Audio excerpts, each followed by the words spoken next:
السلام علیکم ورحمۃ اللہ وبرکاتہ۔ آؤ بیٹھیں سنیں کہانی۔ اسامہ اسکول سے گھر آیا تو بڑے جوش و خروش میں تھا۔ اس نے دادا ابو کو بتایا کہ دادا ابو آج ہمارے اسکول میں حسن قرأت کا مقابلہ تھا۔ پرنسپل صاحب نے ایک قاری صاحب کو مہمان خصوصی بنایا تھا۔ قاری صاحب اندھے تھے مگر انہوں نے اتنی پیاری قرأت کی کہ سب لوگ جھوم اٹھے۔ دادا ابو نے اسامہ کی یہ بات سنی تو کہا، اسامہ بیٹا، ہر بات کہنے کا ایک ڈھنگ ہوتا ہے، ایک سلیقہ ہوتا ہے۔ انسان کو بولنے سے پہلے سوچ لینا چاہیے۔ تم نے سنا ہوگا کہ پہلے تولو پھر بولو۔ بولنے سے پہلے اس بات کا خیال رکھنا چاہیے کہ میں جو لفظ استعمال کر رہا ہوں وہ مناسب لفظ ہے یا نہیں۔ اسامہ کو دادا ابو کی یہ بات سن کر بڑی حیرت ہوئی کہ میں نے آخر کون سی غلط بات کہہ دی۔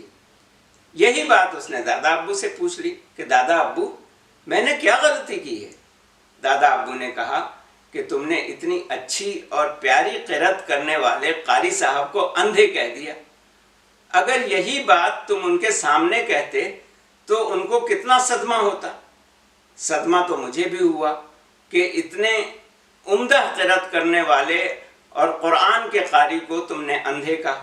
اس کے بجائے اگر تم یوں کہتے کہ قاری صاحب دیکھنے کی قوت نہیں رکھتے تھے، قوت بصارت سے محروم تھے، یا یوں کہتے کہ قاری صاحب نابینا تھے، تو بات تو وہی ہوتی لیکن الفاظ مناسب ہوتے۔ اب اسامہ کو اپنی غلطی کا احساس ہوا۔ اس نے کہا کہ دادا ابو، میں آئندہ احتیاط کروں گا۔ دادا ابو نے اس کو شاباش دی اور کہا کہ میں تمہیں ایک چھوٹا سا قصہ سناتا ہوں۔ رسول اللہ صلی اللہ علیہ وسلم کے چچا حضرت عباس رضی اللہ تعالیٰ عنہ تقریباً رسول اللہ صلی اللہ علیہ وسلم کے ہم عمر تھے۔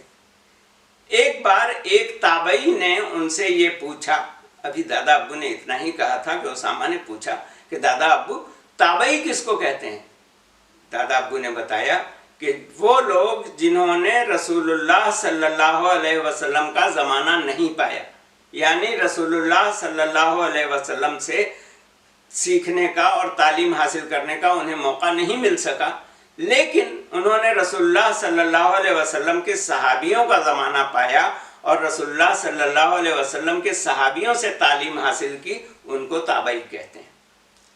پھر دادا ابو نے قصہ وہیں سے شروع کیا کہ ایک بار ایک تابعی نے حضرت عباس رضی اللہ تعالیٰ عنہ سے پوچھا کہ آپ بڑے تھے یا رسول اللہ بڑے تھے؟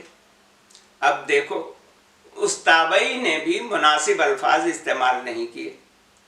وہ یہ جاننا چاہتے تھے کہ عمر میں کون بڑا تھا، لیکن حضرت عباس رضی اللہ تعالیٰ عنہ نے ان کو ڈانٹ ڈپٹ کرنے کے بجائے بڑے سلیقے سے ان کی غلطی دور کر دی۔ حضرت عباس رضی اللہ تعالیٰ عنہ نے جواب میں فرمایا کہ بڑے تو رسول اللہ صلی اللہ علیہ وسلم ہی تھے، لیکن میں ان سے 2 سال پہلے پیدا ہوا تھا۔ دیکھو انہوں نے کتنے سلیقے سے یہ بات بتا دی۔ اب میں تمہیں ایک اور قصہ سناتا ہوں۔ یہ عباسیوں کا زمانہ تھا۔ ہارون الرشید خلیفہ تھا۔ ایک بار خلیفہ نے ایک خواب دیکھا اور خواب دیکھ کر پریشان ہو گیا۔ اس نے اپنے ایک وزیر سے کہا کہ کوئی خواب کی تعبیر بتانے والا، یعنی خواب کا مطلب بتانے والا بلا کر کے لے آؤ۔ وزیر ایک شخص کو بلا کر لے آیا جو خواب کی تعبیریں بتاتا تھا۔ ہارون رشید نے اس کو اپنا خواب سنایا کہ میں اپنے تخت پر بیٹھا ہوں کہ یکایک میرے دانت ایک ایک کر کے جھڑنے شروع ہو گئے، یعنی گرنے لگے اور سارے دانت گر گئے۔ تعبیر بتانے والے نے کچھ دیر سوچا اور پھر کہا کہ آپ کو اس خواب کی تعبیر سن کر بہت افسوس ہوگا۔ ہارون رشید نے چونک کر پوچھا کہ افسوس کیوں ہوگا؟ اس نے کہا کہ بات ہی کچھ ایسی ہے کہ آپ کو افسوس ہوگا۔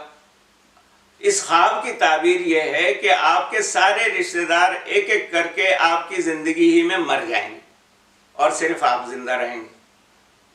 یہ بات سن کر ہارون رشید کو بڑا غصہ آیا۔ اس کا موڈ خراب ہو گیا. اس نے کہا کہ یہ عجیب احمق آدمی ہے, لے جاؤ اس کو جیل میں بند کر دو. سپاہی اس کو پکڑ کر کے لے گئے اور جیل میں بند کر دیا. ہارون رشید کا موڈ بہت دیر تک خراب رہا. پھر جب اس کی طبیعت کچھ بہتر ہوئی تو اس کو پھر اچانک اپنے خواب کا خیال آ گیا.